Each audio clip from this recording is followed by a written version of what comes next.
Pekný podvečer vám všetkým prajem nádhernej obci Zemianske Kostolany. Vážená pani starostka, vážení hostia, vážení milovníci folklóru a obzvlášť folklórneho súboru Domovina, domáceho folklórneho súboru, a ja som veľmi rád prijal pozvanie na tento slávnostný večer, kedy si teda pripomínate 25. výročie založenia, čiže štvrťstoročnicu založenia tohto nádherného folklórneho súboru. A musím povedať, že Trenčiansky kraj je naozaj veľmi bohatý práve na tieto tradície, na folklór, na dobrú hudbu, na nádherné tance, na nádherné oblečenie, ktoré majú a ktoré reprezentuje nielen Trenčiansky kraj, vašu obec, ale aj celé Slovensko a v zahraničí. Keď som si čítal podklady k vzniku vášho folklórneho súboru, tak som sa dozvedel, že vznikol ako folklórny súbor, ktorý začal s mladými ľuďmi, asi s týmito všetkými, stále mladí, aj po tých 25 rokoch. A ten názov Domovina dostali pani zakladajúca, vedúca tohto folklórneho súboru. Ho nazvala preto, aby bol taký vlastenecký, aby pripomínal tie hodnoty a tie tradície, ktoré slovenský národ má. A to ma naozaj veľmi teší. My sme pred asi 2 rokmi vydali takú jednu veľkú, hrubú knihu o folklórnych súboroch, o folklórnych skupinách v Trenčianskom kraji, o oddychových hudbách, o trombitášoch. A je to naozaj hrubá a ťažká kniha. A potvrdzuje len tie slová, ktoré som povedal na začiatku, že Trenčiansky kraj je naozaj veľmi bohatý na folklórne tradície. A ja chcem poďakovať pani vedúcej, ktorá to založila, pani vedúcej, ktorá to teraz vedie. A chcem poďakovať všetkým, ktorí boli na začiatku, ktorí to celé začali, ktorí boli členmi, ktorí sú členmi teraz. A som veľmi rád, že tá rodina tohto folklórneho súboru sa naozaj každým rokom rozrastá, že sa teda, že rozdelila, ale je teda, vznikla tá mladá odnož Domovinka, detský folklórny súbor k tomu, a že tu je folklórny súbor Domovina. Dovolte mi pri tejto príležitosti, a poprosil by som aj pani starostku, aby sa mohla prísť, pani zakladajúca vedúca tohto folklórneho súboru, a poprosím aj súčasnú vedúcu folklórneho súboru Domovina, aby mohli prísť tiež ku mne. A viete, robiť zábavy, robiť folklór určite stojí nemalé finančné prostriedky, a my sme ako Trenčiansky samosprávny kraj, keďže takéto nádherné tradície podporujeme aj finančne, si dovolili priniesť taký finančný šek vo výške 900 eur pani starostke, ktorá slúbila, že do eura tých 900 eur dá tomuto folklórnemu súboru Domovina. Čiže je to už na organizáciu tejto nádhernej oslavy, alebo potom na ich ďalšiu podporu. A chcem aj pani starostke poďakovať za to, že aj z obecného rozpočtu dávajú a vyčlenujú finančné prostriedky na fungovanie tohto nádherného súboru. Takže pani starostka, nech sa ti páči.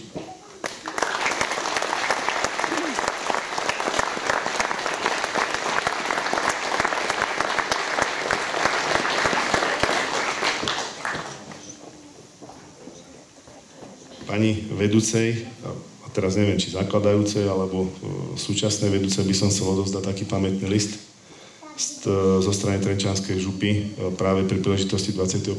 výročia vzniku. Tak, akože to je pre vás, tá pani zakladajúca.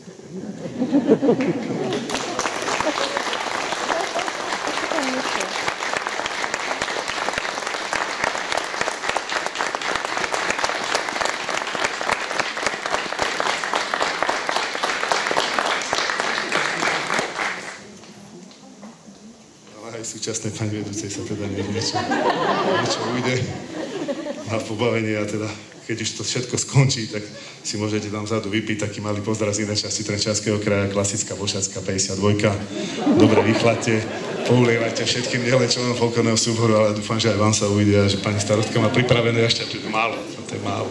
Takže preto hovorím, že dúfam, že aj pani starostka má niečo pripravené niekde v Mraziaku v Laničke. Takže veľmi pekne ďakujeme a nech sa vášmu folklórneho súboru to naozaj darí a nech prekvítá minimálne ďalších 25 rokov. Ďakujem pekne.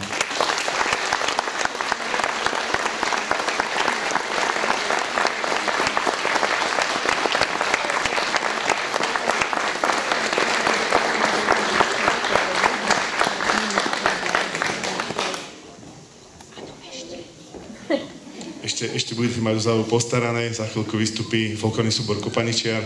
Keď som vystúpil z auta, už ma ponúkali zasa Mijavsko, Slivovice, vrajím, nemôžem, ja šoférujem, takže vám vnímajú tiež, keď bude chýbať od pani starostky, tak oni vás nielen zabavia, ale aj dobre mijavskej ulejú. Ďakujem pekne.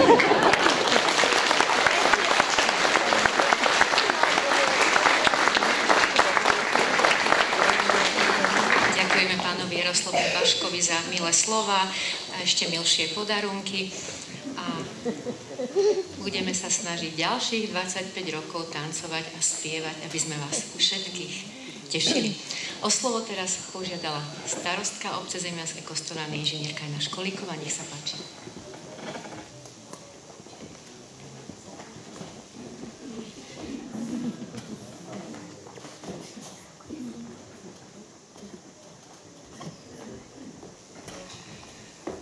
Takže, milí hostia, vážení občania, ja som tu starostkou obce už teda nejaký ten rôčik a nejaké to volebné obdobie a našou úlohou ako starostky obce a spolu aj obecného zastupiteľstva je zabezpečovať rozvoj obce a pekný život našich občanov. Či to už je teda v oblasti športu, v oblasti sociálnych vecí, zdravotníctva, ale takisto teda aj v oblasti kultúry.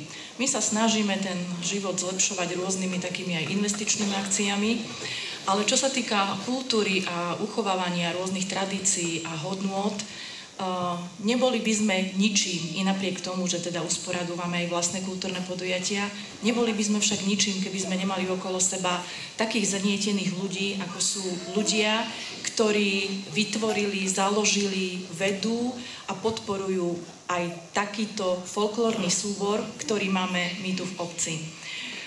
Takže ja sa vlastne chcem všetkým poďakovať za to, že chodia, že nacvičujú, že prispievajú do našich kultúrnych programov obecných. 25 rokov je aj v živote človeka už teda nejaká tá doba, už má čo to za sebou a čo to má za sebou aj náš folklórny súbor. Prežili lepšie časy, aj horšie časy, ale stále je tu. Je tu 25 rokov. Mnohí z nich už teda zakladajúci členovia už majú svoje rodiny a verím tomu, že takisto tú lásku k folklóru vštepujú i svojim deťom.